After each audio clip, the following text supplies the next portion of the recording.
নিরাপত্তা যাতে সরকার প্রধানকে জনগণ থেকে দূরে ঠেলে না দেয়, এসএসএফ এর প্রতিষ্ঠাবার্ষিকীতে বললেন প্রধানমন্ত্রী। বাহিনীটিকে আরও দক্ষ হিসেবে গড়ে তোলার ঘোষণা। গণমাধ্যমের স্বাধীনতা নিশ্চিত করতে কাজ করছে সরকার, জানালেন তথ্যমন্ত্রী। জাতীয় গণমাধ্যম কমিশনের রূপরেখা প্রণয়নে রাজধানীতে কর্মশালা। দেশের পাবলিক পরীক্ষাগুলোতে সব বোর্ডে পরীক্ষা হবে অভিন্ন প্রশ্নপত্রে, জানালেন শিক্ষামন্ত্রী। স্কুলে ভর্তি পরীক্ষা নিয়ে উদ্বিগ্ন হওয়ার কিছু নেই। দেখছিলেন ক্রাউন সিমেন্ট সংবাদ শিরোনাম। আধুনিক বিশ্বের সঙ্গে তাল মিলিয়ে স্পেশাল সিকিউরিটি ফোর্স এসএসএফকে আরও কর্মদক্ষ করে গড়ে তোলার লক্ষ্যে সরকারের প্রয়োজনীয় সব ধরনের পদক্ষেপ অব্যাহত রাখার আশ্বাস দিয়েছেন প্রধানমন্ত্রী তারেক রহমান। জনগণের বিশ্বাস এবং ভালোবাসার উপর তার আস্থা রয়েছে উল্লেখ করে নিরাপত্তার ঘেরাটোপ যাতে সরকার প্রধানকে জনগণ থেকে দূরে ঠেলে না দেয় সেদিকে বিশেষভাবে লক্ষ্য রাখারও আহ্বান জানান তিনি। মুহিবুল্লাহ মুহিবের রিপোর্টে বিস্তারিত। স্পেশাল সিকিউরিটি ফোর্স এসএসএফ এর 40তম প্রতিষ্ঠা বার্ষিকী উপলক্ষে আয়োজিত অনুষ্ঠানে বক্তব্য রাখেন প্রধানমন্ত্রী তারেক রহমান। এ সময় এসএসএফ এর নবনির্মিত অত্যাধুনিক ফায়ারিং রেঞ্জ উদ্বোধন করেন প্রধানমন্ত্রী। রাজধানীর তেজগাঁওয়ের প্রধানমন্ত্রীর কার্যালয়ে শাপলা হলে আয়োজিত অনুষ্ঠানে তারেক রহমান বলেন, রাষ্ট্রপ্রধান, সরকার প্রধান এবং দেশে বিদেশে রাষ্ট্র ঘোষিত বিশেষ গুরুত্বপূর্ণ ব্যক্তিদের নিরাপত্তা নিশ্চিত করার সঙ্গে দেশের জাতীয় নিরাপত্তার বিষয়টিও জড়িত। তাই এসএসএফকে কৌশল এবং দক্ষতার সাথে তাদের দায়িত্ব পালন করতে হয়। এ সময় বাহিনীটির সদস্যদের পেশাদারিত্বের প্রশংসাও করেন প্রধানমন্ত্রী। বর্তমানে আর্থসামাজিক রাজনৈতিক অবস্থা, ব্যবস্থা, ভূ রাজনৈতিক পরিস্থিতি এবং তথ্য প্রযুক্তির অবাধ বিকাশের ফলে বহুমাত্রিক নিরাপত্তা চ্যালেঞ্জ তৈরি হয়েছে। এইসব চ্যালেঞ্জ মোকাবেলায় আধুনিক ও যুগ উপযোগী প্রশিক্ষণের মাধ্যমে নিজেদেরকে সার্বক্ষণিক প্রস্তুত রাখা অত্যন্ত জরুরি। একটি গণতান্ত্রিক সরকারের প্রধান হিসাবে জনগণের বিশ্বাস এবং ভালোবাসার উপরেই আমার সবচেয়ে বেশি নির্ভরতা। সুতরাং নিরাপত্তার ঘেরাটোপে যাতে সরকার প্রধানকে জনগণ থেকে দূরে ঠেলে না দেওয়া হয়, এই সফিস্টিকেটেড বাহিনীর হিসাবে সেদিকেও বিশেষভাবে লক্ষ্য রাখার জন্য আমি আপনাদের প্রতি বিশেষভাবে আহ্বান জানাই। এসএসএফ যখন প্রতিষ্ঠিত হয়েছিল সেই সময়ের সঙ্গে বর্তমান সময়ের অনেক পার্থক্য উল্লেখ করে প্রধানমন্ত্রী বলেন, একটি বিশেষায়িত বাহিনী হিসেবে সাহস, দক্ষতা, কৌশল এবং সর্বাধুনিক প্রযুক্তিতে এসএসএফ এর পিছিয়ে থাকার সুযোগ নেই। আমি এসএসএফ এর নবনির্মিত অত্যাধুনিক ফায়ারিং রেঞ্জটি উদ্বোধন করেছি। উদ্বোধনী মহড়াও প্রত্যক্ষ করেছে। পেশাগত কর্মদক্ষতা বাড়াতে নবনির্মিত এই ফায়ারিং রেঞ্জ নিঃসন্দেহে বিশেষ ভূমিকা রাখবে। আমি আশা করি নিরাপত্তা কৌশল প্রণয়ন এবং নিজেদের পেশাগত দক্ষতা বাড়াতে আপনারা এই ফায়ারিং রেঞ্জের সর্বোত্তম ব্যবহার নিশ্চিত করবেন। নিরাপত্তা ব্যবস্থা সুদৃঢ় করতে দেশের অন্য সকল নিরাপত্তা আইন শৃঙ্খলা বাহিনী, গোয়েন্দা সংস্থা এবং বিভিন্ন মন্ত্রণালয় সমন্বয়ের মাধ্যমে এসএসএফকে নিরাপত্তা কৌশল নিশ্চিত করতে হয়। আমি মনে করি সমন্বয় যত বেশি দক্ষতার সঙ্গে করা যায়, নিরাপত্তা ব্যবস্থাও তত বেশি সুচারুরূপে সম্পন্ন করা সম্ভব হয়। সরকার প্রধান হিসেবে জনগণের বিশ্বাস এবং ভালোবাসার উপরই সবচেয়ে বেশি নির্ভরতার কথাও তুলে ধরেন প্রধানমন্ত্রী। করতে হয়। মুহিবুল্লাহ মুহিব, বাংলা ভিশন, ঢাকা। সমাগমের মধ্যে গণমাধ্যমের স্বাধীনতা নিশ্চিত করতে সরকার কাজ করবে বলে জানিয়েছেন তথ্য সম্প্রচার মন্ত্রী জহিরুদ্দিন স্বপন। আর আজ থেকে স্বাধীন গণমাধ্যম কমিশন তৈরির প্রথম অধ্যায় শুরু হয়েছে বলে জানিয়ে দায়িত্বশীল ও গঠনমূলক সাংবাদিকতার আহ্বান জানান তথ্য প্রতিমন্ত্রী ইয়াসের খান চৌধুরী। রাজধানীর একটি হোটেলে জাতীয় গণমাধ্যম কমিশনের রূপরেখা প্রণয়নের লক্ষ্যে আয়োজিত এক কর্মশালায় এসব কথা বলেন তারা। মেজবা রহমানের রিপোর্ট। যে সমাজে গণমাধ্যমের স্বাধীনতা ও জবাবদিহিতা নিশ্চিত করতে জাতীয় গণমাধ্যম কমিশনের উদ্যোগ নিয়েছে সরকার। এ লক্ষ্যে গণমাধ্যম সংশ্লিষ্ট বিভিন্ন পক্ষের মতামত নিতে রাজধানীতে অনুষ্ঠিত হয়েছে এক কর্মশালা। অনুষ্ঠানে তথ্য সম্প্রচার মন্ত্রী জহিরুদ্দিন স্বপন বলেন, গণতান্ত্রিক রাষ্ট্র গড়তে সকলকে সাথে নিয়ে সংস্কার করা হবে। গণমাধ্যমের স্বাধীনতা নিশ্চিত করতে সরকার কাজ করবে বলেও জানান তিনি। সর্বসম্মতিক্রমে পথ চলার বিন্দুটা কোনটা যদি আমরা খুঁজে বের করতে পারি, সরকারও সেখানে অংশীদার এবং একই সঙ্গে সরকার এই কাজের ফ্যাসিলিটেটর। এবং একই সঙ্গে সরকার রাষ্ট্রের পক্ষ থেকে আপনাদের মহৎ উদ্দেশ্যকে সামনের দিকে এগিয়ে নিয়ে যাওয়ার ক্ষেত্রে একজন সমন্বয়কারীর দায়িত্ব পালন করে। কর্মশালায় তথ্য ও সম্প্রচার প্রতিমন্ত্রী ইয়াসের খান চৌধুরী বলেন, স্বাধীন গণমাধ্যমের জন্য প্রথম অধ্যায় শুরু হলো আজ থেকে। আগামীতে এই আলোচনা চলমান থাকবে বলেও জানান তিনি। আমাদের এটি হচ্ছে প্রথম অধ্যায়। আমরা আবার বসবো, আমরা আবার আলোচনা করব এবং একটি স্বাধীন গণমাধ্যম কিভাবে প্রতিষ্ঠা করা যায় এবং গণতন্ত্র যেটা প্রতিষ্ঠা হয়েছে তা সমুন্নত কিভাবে রাখা যায়, গণমাধ্যম কিভাবে স্বাধীনভাবে কাজ করা যায় সেভাবে আমরা আলোচনা করব। আর প্রধানমন্ত্রী তথ্য উপদেষ্টা ডাক্তার জাহিদুর রহমান বলেন, স্বাধীনভাবে কমিশন গঠনের জন্য ঐক্যমত্য হয়েছে, তবে কিভাবে হবে তা এখনো আলোচনা হয়নি। গণমাধ্যম কমিশন তৈরি করার কথা হচ্ছে এবং সেটা স্বাধীনভাবে যেন কাজ করতে পারে সেটা নিয়ে এক ধরনের ঐক্যমত্য হয়েছে, আমরা সবাই একমত হয়েছি। সেটা কিভাবে গঠিত হবে, সেটার পরিধি কী হবে, সেটার এখতিয়ার কী হবে, সেটা নিয়ে আজকে বিস্তারিত আলোচনা হয় নাই, সেটা ভবিষ্যতে আসলে আলোচিত হবে। কর্মশালায় অংশ নেওয়া অংশীজনরা গণমাধ্যম সংস্কার, স্বাধীনতা, জবাবদিহিতা এবং জাতীয় গণমাধ্যম কমিশনের সম্ভাব্য কাঠামো নিয়ে বিভিন্ন মতামত তুলে ধরেন। এসব সুপারিশের ভিত্তিতে কমিশনের রূপরেখা প্রণয়নের কাজ এগিয়ে নেওয়া হবে বলে জানানো হয়। সরকারও সেখানে অংশীদার। মিসবাহ রহমান, বাংলা ভিশন, ঢাকা। শিক্ষামন্ত্রী ডক্টর আনাম এহসানুল হক মিলন বলেছেন, এখন থেকে দেশের পাবলিক পরীক্ষাগুলোতে সব বোর্ডে অভিন্ন প্রশ্নপত্রে পরীক্ষা অনুষ্ঠিত হবে। বৃহস্পতিবার সচিবালয়ে এক ব্রিফিংয়ে কথা বলেন তিনি। শিক্ষামন্ত্রী বলেন, শিক্ষা প্রতিষ্ঠানে গানের শিক্ষক নিয়োগ দেয়া হবে না। মন্ত্রিসভার বৈঠকে এমন কোনো সিদ্ধান্ত হয়নি। বলেন, দেশের শিক্ষার্থীরা আনন্দময় শিক্ষার মধ্য দিয়ে বড় হবে। শিক্ষাঙ্গনকে এগিয়ে নিতে সরকার অনেক কার্যক্রম হাতে নিয়েছে বলেও জানান তিনি। এহসানুল হক মিলন বলেন, স্কুলে ভর্তি পরীক্ষা নিয়ে উদ্বিগ্ন হওয়ার কিছু নেই। এই ভর্তি পরীক্ষাটা হবে একটি নামমাত্র পরীক্ষা। এ সময় প্রাথমিক ও গণশিক্ষা প্রতিমন্ত্রী ববি হাজ্জাজ বলেন, আগামী 20 জুন প্রাথমিক বিদ্যালয় গোল্ড কাপ ফুটবল টুর্নামেন্টের ফাইনাল খেলা অনুষ্ঠিত হবে ঢাকার আর্মি স্টেডিয়ামে। প্রধানমন্ত্রী তারেক রহমান সেখানে উপস্থিত থাকবেন বলেও জানান তিনি। আমরা এই প্রোগ্রামগুলো করার জন্য সচেষ্ট রয়েছি। এক এক বোর্ডের সাথে এক এক বোর্ডের প্রতিযোগিতা থাকে। কোনো বোর্ড বলে একটু রিল্যাক্স প্রশ্ন করে, কোনো বোর্ড স্ট্রং প্রশ্ন করে। এক বাংলাদেশে পরীক্ষা দেবে এসএসসি এবং এইচএসসি ভিন্ন প্রস্তুত হতে পারে না, এটা হয় না। আপনি ও লেভেল এ লেভেলে এক দেশ থেকে আরেক দেশে প্রশ্ন উত্তর ভিন্ন হয় না। সেই জন্য আমরা এটা করেছি, ভালোর জন্যই করেছি। সড়ক পরিবহন ও সেতুমন্ত্রী শেখ রবিউল আলম বলেছেন, 2 থেকে 2.5 বছরের মধ্যে রাজধানীর 4টি বাস টার্মিনাল সরিয়ে নেওয়া হবে।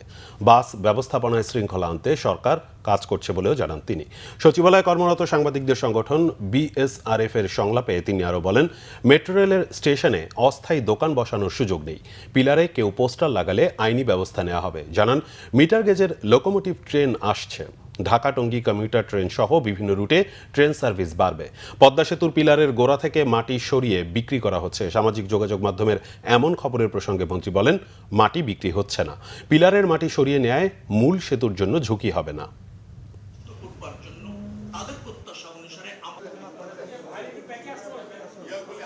এই যে মাটিটা ফিল আপ করা হয়েছিল ওই জায়গা, ওটা করে থাকবে না। থাকলে যেটা হয়, ফিজিবিলিটি যেভাবে স্টাডি হয়েছে তার সাথে ওই স্ট্রাকচারের মিল আর থাকছে না। ওটা হয়তো দেখা গেল যে পানি চলাচল, অন্যান্য চলাচলে বাধা সৃষ্টি করছে, এগুলোকে সরে ফেরার কথা ছিল।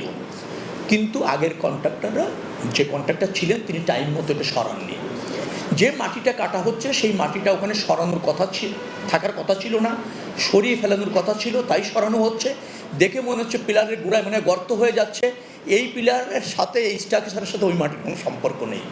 কিন্তু এরকম একটা ধারণা সাধারণ মানুষের যেটা থাকে, আরে ভাই পিলারের নিচে মাটি কেটে যাচ্ছে, পিলার তো পড়ে যাবে, পিলার তো সমস্যা হবে। ইঞ্জিনিয়ারিং ভাষা এটা না। জুলাই সনদ নিয়ে রাজনৈতিক বিতর্কের নিষ্পত্তি সংসদেই করতে চায় জামাত, না হলে রাজপথে ফয়সালা হবে বলেছেন দলটির সেক্রেটারি জেনারেল মিয়া গোলাম পরওয়ার। গণভোটের রায় বাস্তবায়ন এবং জনদুর্ভোগ লাঘবের দাবিতে আগামী 20 জুন খুলনা সার্কিট হাউস ময়দানে জামাতের বিভাগীয় সমাবেশ উপলক্ষে জরুরি প্রেস ব্রিফিংয়ে তিনি এসব কথা বলেন। দুপুরে খুলনা প্রেস ক্লাবের হুমায়ুন কবির বালু মিলনায়তনে তিনি আরও বলেন, আগামী 21 জুন 11 দলের জরুরি বৈঠক থেকে পরবর্তী আন্দোলনের কর্মসূচি ঘোষণা করা হবে। এ সময় 11 দলের স্থানীয় নেতারা উপস্থিত ছিলেন। পরে তিনি 11 দলের নেতাদের নিয়ে সমাবেশস্থল সার্কিট হাউস ময়দান পরিদর্শন করেন। সরকার যদি আবার অতীতের ফ্যাসিবাদী শক্তির ন্যায় পার্লামেন্টে আলোচনার এই সুযোগ থাকা সত্ত্বেও সংবিধান সংস্কার পরিষদের বৈঠক না ডেকে জুলাই সনদ বাস্তবায়ন না করে জনগণের আকাঙ্ক্ষার বিপরীত 70% ভোটের মালিক জনগণকে আবার রাজপথে নামতে বাধ্য করে এবং ইস্যুকে আবার রাজপথে ঠেলে দেন, তাহলে জনগণকে গণভোটের রায় বাস্তবায়ন করার জন্য রাজপথে যাওয়া ছাড়া আমাদের আর কোনো বিকল্প থাকবে না। বিএনপি চেয়ারম্যানের উপদেষ্টা ও ঢাকা দক্ষিণ সিটির প্রশাসক আব্দুস সালাম বলেছেন, 17 বছর পর গণতন্ত্র এসেছে, এখনই আন্দোলনের কথা বলা মানে গণতন্ত্রকে বিনষ্ট করা। বৃহস্পতিবার উত্তরা ব্যাংক শ্রমিক কর্মচারী ইউনিয়ন সিবিআই আয়োজিত শহীদ রাষ্ট্রপতি জিয়াউর রহমানের 45তম শাহাদাত বার্ষিকী উপলক্ষে আলোচনায় তিনি কথা বলেন। আব্দুস সালাম বলেন, 5 বছরের জন্য মানুষ ভোট দিয়েছে, বছর না যেতেই আন্দোলনের কথা বলা ঠিক না। তিনি ধৈর্য ধরতে এবং সরকারকে সহযোগিতা করতে বিরোধী দলের প্রতি আহ্বান জানান। আলোচনায় স্বেচ্ছাসেবক দল সভাপতি ও সংসদ সদস্য এস.এম. জিলানী বলেন, দেশ পুনর্গঠনে তারেক রহমানকে সময় দিতে হবে। পিতার অনুসৃত পথেই তারেক রহমান হাঁটছেন। বিএনপির সহ সাংগঠনিক সম্পাদক ও সংসদ সদস্য সেলিমুজ্জামান সেলিম শহীদ জিয়ার আদর্শ আঁকড়ে ধরে দেশ পুনর্গঠনে কাজ করতে দলের নেতাকর্মীদের প্রতি আহ্বান জানান। সেনাবাহিনী প্রধান জেনারেল ওয়াকারুজ্জামান বলেছেন, দেশের সীমানা পেরিয়ে বাংলাদেশ সেনাবাহিনী এখন বহির্বিশ্বেও অবদান রেখে চলেছে। চট্টগ্রামের ভাটিয়ারিতে বাংলাদেশ মিলিটারি একাডেমি বিএম-এর 90তম দীর্ঘমেয়াদী কোর্সের রাষ্ট্রপতি কুচকাওয়াজ এবং বাংলাদেশ ব্যাটালিয়ন ও নবনির্মিত প্রকল্পগুলোর উদ্বোধন অনুষ্ঠানে তিনি একথা বলেন। সদ্য কমিশনপ্রাপ্ত অফিসারদের উদ্দেশ্যে তিনি বলেন, শপথ গ্রহণের মধ্য দিয়ে তাদের উপর দেশের স্বাধীনতা ও সার্বভৌমত্ব রক্ষার পবিত্র দায়িত্ব ন্যস্ত হয়। সেনাবাহিনীকে একটি প্রশিক্ষিত, সুশৃঙ্খল এবং আধুনিক সমরাস্ত্রে সজ্জিত পেশাদার বাহিনী হিসেবে গড়ে তোলার প্রত্যয় ব্যক্ত করেন সেনাপ্রধান। পরে মনোজ্ঞ কুচকাওয়াজ পরিদর্শন ও প্যারেডের অভিবাদন গ্রহণ এবং কৃতি ক্যাডেটদের মাঝে পুরস্কার বিতরণ করেন তিনি। গণপ্রজাতান্ত্রিক বাংলাদেশ সরকারের মাননীয় প্রধানমন্ত্রী জনাব তারেক রহমান তোমাদের সকলকে সালাম এবং অভিনন্দন জানিয়েছেন। তোমাদের কাছে আমার প্রত্যাশা, নেতৃত্বের সর্বোচ্চ গুণাবলী যেমন সততা, সত্যবাদিতা, কর্তব্যনিষ্ঠা ও কঠোর পরিশ্রম দ্বারা সেনাবাহিনীর উপর অর্পিত সকল দায়িত্ব তোমরা সর্বোচ্চ আন্তরিকতা ও পেশাদারিত্বের সাথে পালন করবে। তোমাদেরকে যে কোনো ধরনের চ্যালেঞ্জ গ্রহণের জন্য সর্বদা প্রস্তুত থাকতে হবে। সামরিক চেতনা ও মূল্যবোধকে সমুন্নত রাখতে এবং যে কোনো সিদ্ধান্ত গ্রহণের ক্ষেত্রে দেশপ্রেমকে সর্বাধিক গুরুত্ব দিতে হবে। দেশে হামে আক্রান্ত হয়ে আরও 5 শিশু মারা গেছে। নতুন করে আক্রান্ত হয়েছে 1148 জন। সিলেট বিভাগে হাম ও রুবেলা উদ্বেগজনক রূপ নিয়েছে। গত 24 ঘন্টায় সিলেটে হাম রোগে আক্রান্ত হয়ে চিকিৎসাধীন অবস্থায় আরও 2 শিশুর মৃত্যু হয়েছে। একই সময়ে নতুন করে ল্যাব কনফার্ম কেস ধরা পড়ে 2টি। সকালে বিভাগীয় স্বাস্থ্য পরিচালকের কার্যালয় থেকে প্রকাশিত প্রতিবেদনে এ তথ্য জানানো হয়। মারা যাওয়া 2 শিশুই সিলেট এম.এ.জি. ওসমানী মেডিকেল কলেজ হাসপাতালে চিকিৎসাধীন ছিল। গত 24 ঘন্টায় পুরো বিভাগে নতুন রোগী ভর্তি হয়েছে 71 জন। বর্তমানে বিভাগের বিভিন্ন সরকারি ও বেসরকারি হাসপাতালে সর্বমোট 268 জন রোগী চিকিৎসাধীন রয়েছে। এর মধ্যে সর্বোচ্চ 100 জন আছেন সিলেট ওসমানী মেডিকেলে। এদিকে নোয়াখালী জেনারেল হাসপাতালে হাম আক্রান্ত হয়ে 1 শিশু মারা গেছে। গত 24 ঘন্টায় হাসপাতালে ভর্তি হয়েছে 107 জন।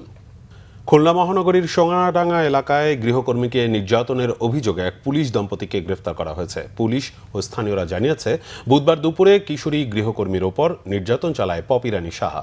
রান্নার সময় হাত থেকে তরকারি পড়ে যাওয়া নিয়ে গৃহকর্মীকে মারধর করা হয় এবং গরম কড়াই দিয়ে শরীরের বিভিন্ন স্থানে ছ্যাঁকা দেওয়া হয় বলে অভিযোগ করা হয়েছে।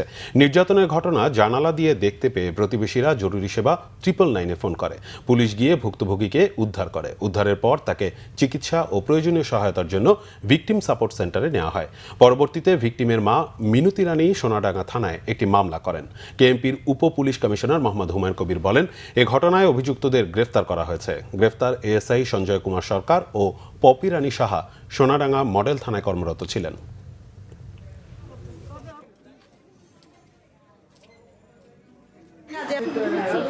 তোমার নাম কি বাবা? তোমাকে কি এরকম প্রায় মারধর করে?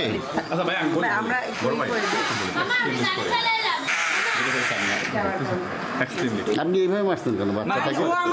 আমার ছেলেরও মারছে, দেখেন স্কুল থেকে আসে পড়ার মধ্যে আগুন জ্বলে গেছে। এইভাবে বাচ্চা এইভাবে একটা নির্যাতন করলেন? মা আছে, মা বলছেন, মাকে খবর দেওয়া হয়েছে, মা আসার পরে আমরা ওর মার কাছ থেকে একটা এজাহার নিয়েছি, মামলা নিয়েছে। মামলা নিয়ে আমার ঊর্ধ্বতন কর্তৃপক্ষের সাথে আলোচনা করছে। আমরা উক্ত বিষয়ে আমরা মামলা নিচ্ছি। মামলা নিয়ে আমাদের যে পুলিশ দম্পতি 2 জন আছে তাদেরকে আমরা উক্ত মামলায় গ্রেপ্তার করেছি। গাজীপুরের কালিয়াকৈরে একটি পোশাক কারখানায় পানি পান করে 3 শতাধিক শ্রমিক অসুস্থ হয়ে পড়েছেন। সকাল 10টায় উপজেলার চন্দ্রা এলাকার ড্রেসম্যান গার্মেন্টস লিমিটেড কারখানায় এ ঘটনা ঘটে।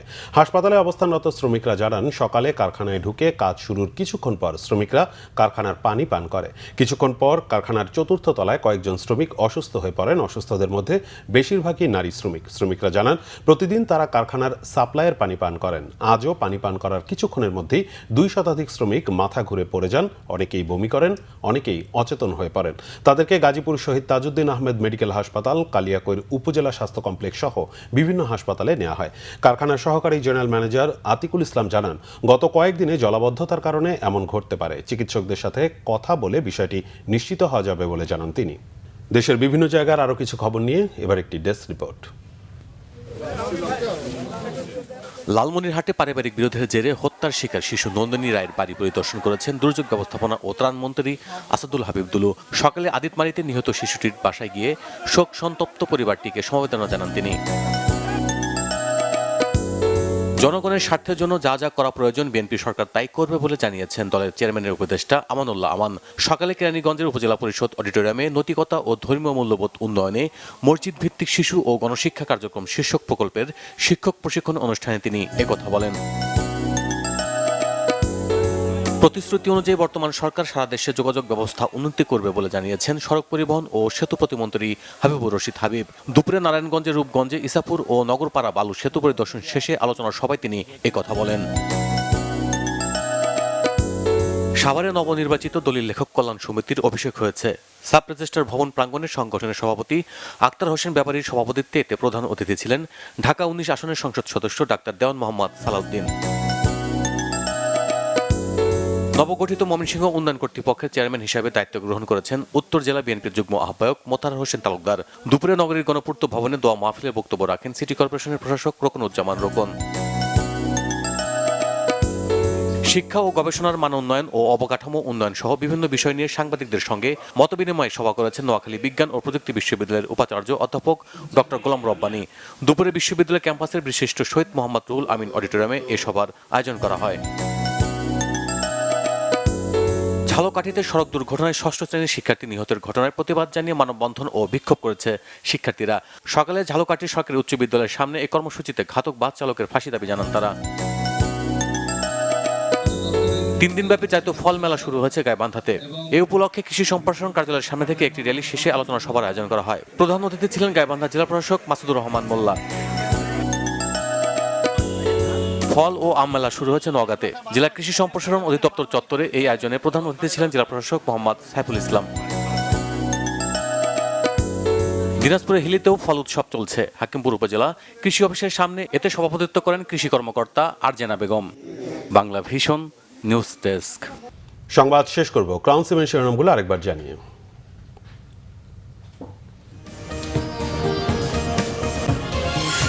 নিরাপত্তা যাতে সরকার প্রধানকে জনগণ থেকে দূরে ঠেলে না দেয়, এসএসএফ এর প্রতিষ্ঠাবার্ষিকীতে বললেন প্রধানমন্ত্রী। বাহিনীটিকে আরও দক্ষ হিসেবে গড়ে তোলার ঘোষণা। গণমাধ্যমের স্বাধীনতা নিশ্চিত করতে কাজ করছে সরকার, জানালেন তথ্যমন্ত্রী। জাতীয় গণমাধ্যম কমিশনের রূপরেখা প্রণয়নে রাজধানীতে কর্মশালা। দেশের পাবলিক পরীক্ষাগুলোতে সব বোর্ডে পরীক্ষা হবে অভিন্ন প্রশ্নপত্রে, জানালেন শিক্ষামন্ত্রী। স্কুলে ভর্তি পরীক্ষা নিয়ে উদ্বিগ্ন হওয়ার কিছু নেই। এই ছিল এখনকার মতো। পরের সংবাদ সন্ধ্যা 7:30টায় দেখার আমন্ত্রণ রইল। এছাড়া বাংলা ভিশন সংবাদ ও সংবাদ সংশ্লিষ্ট অনুষ্ঠান দেখতে ভিজিট করুন www.bvnews24.com ও facebook.com/banglavisionnews এবং সাবস্ক্রাইব করুন youtube.com/banglavisionnews। ধন্যবাদ।